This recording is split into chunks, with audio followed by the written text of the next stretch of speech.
If you enjoy the story, give it a like and feel free to leave a comment. Also, be sure to subscribe and click the bell icon to be the first to hear new cryptid tales. I'm always looking for stories to share, so if you've had your own encounter with the unknown, send me an email at cryptidtalesmel@gmail.com. The sun dropped quickly behind the desert rock piles, revealing a deep red glow to the western sky, as Corey and I made camp at the east end of Avenue J in Palmdale one spring night in 1977. We had been visiting the area as often as possible in response to several credible Bigfoot reports in this California desert. To the east was nothing but dark black sky with thousands of stars and periodic meteors whizzing by. Our objective was twofold. One, to observe all we could during the night, and two, to get away from the Los Angeles rat race. We had been driving through the areas north of the mountains, separating the Los Angeles area from the desert, in search of clues and people to interview who claimed to have encountered a desert sasquatch. Through the next 3 years, Corey and I, and sometimes myself with my faithful red-tailed hawk, Nixon, we gathered as much information on desert Sasquatch activity as we could.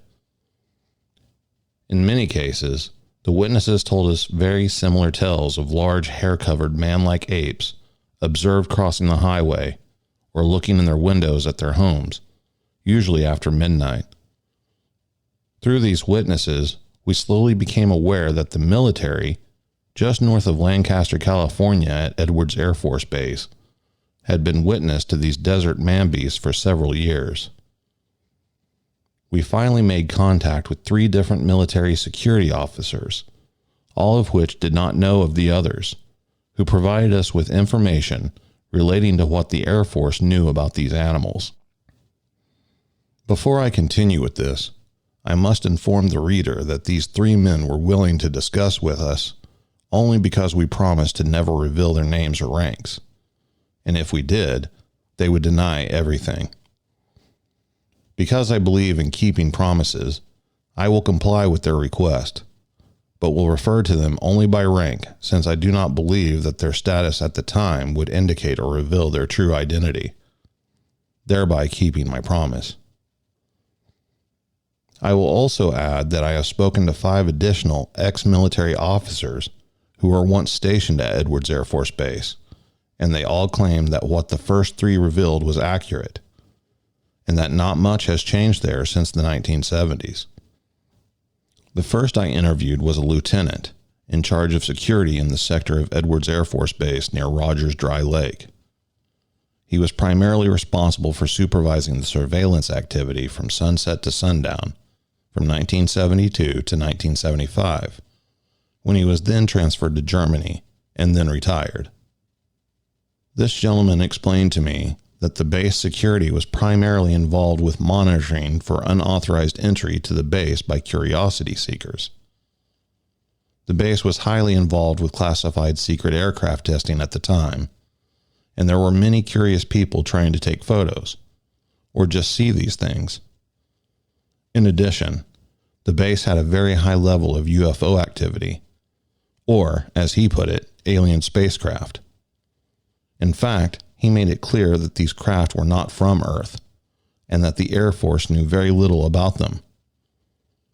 When any unauthorized people or alien craft entered his perimeter, he was to report to the higher command and observe. All of his personnel had top security clearance, and were to discuss nothing of what they saw. He further described some of these craft to me, but I was not very interested at the time. While they were conducting surveillance one night, always using starlight scopes and motion detectors spread throughout the base, one of the guards reported an infiltration in his perimeter. When he asked for details, the guard described a very tall man, but not really a man. Perplexed by such a report, he decided to drive to the location and talk to the guard, perhaps thinking the man had lost his marbles. When he arrived, a wide-eyed guard met him and repeated his story.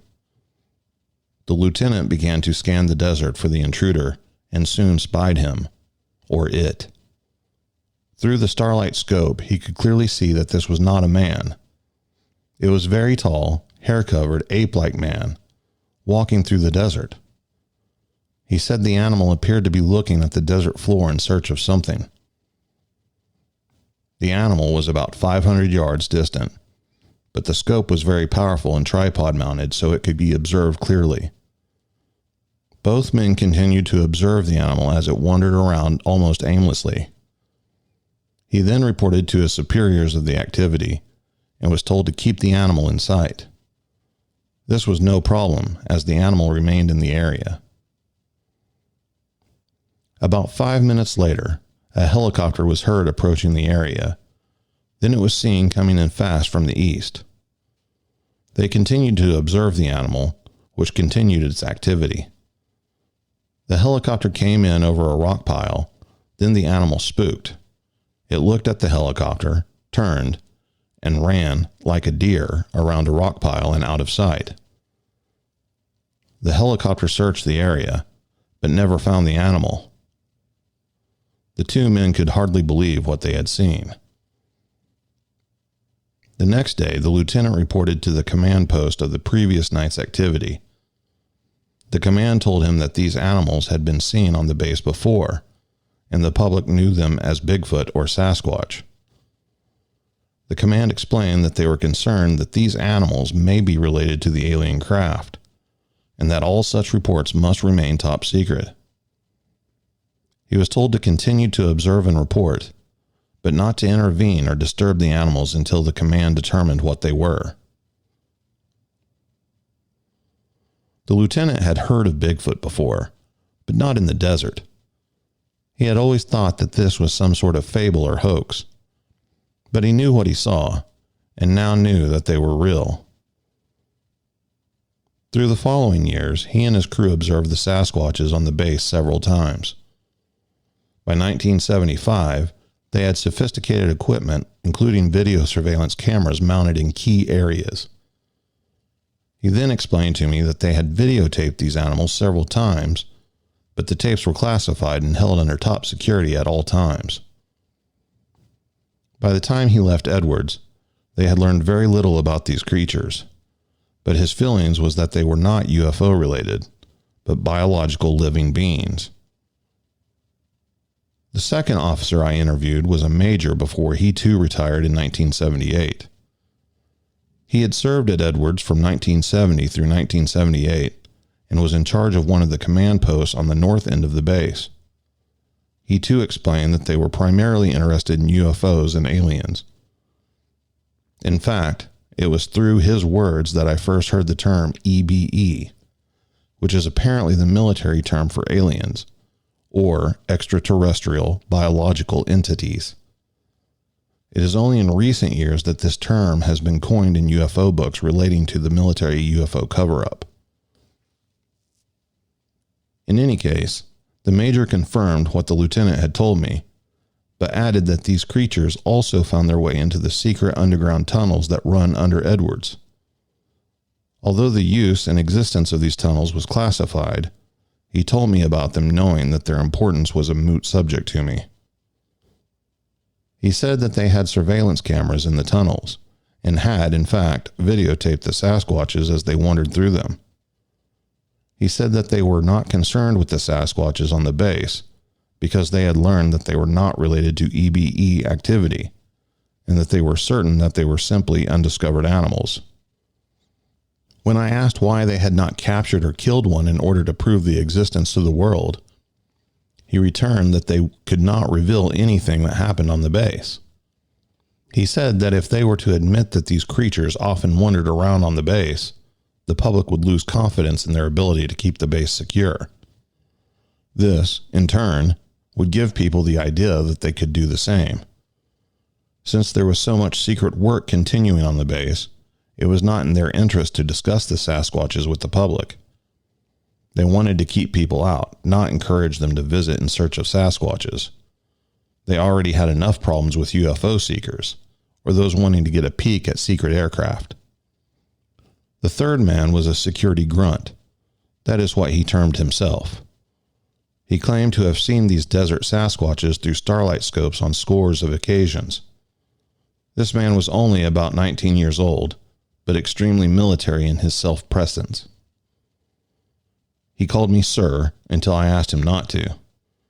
He told me that he had seen a couple of Sasquatches that stood over 10 feet high, had seen obvious females, one with a young one walking with her, and once saw a group of 5 Sasquatches walking together, all over 6 feet tall, with the tallest about 8 feet tall.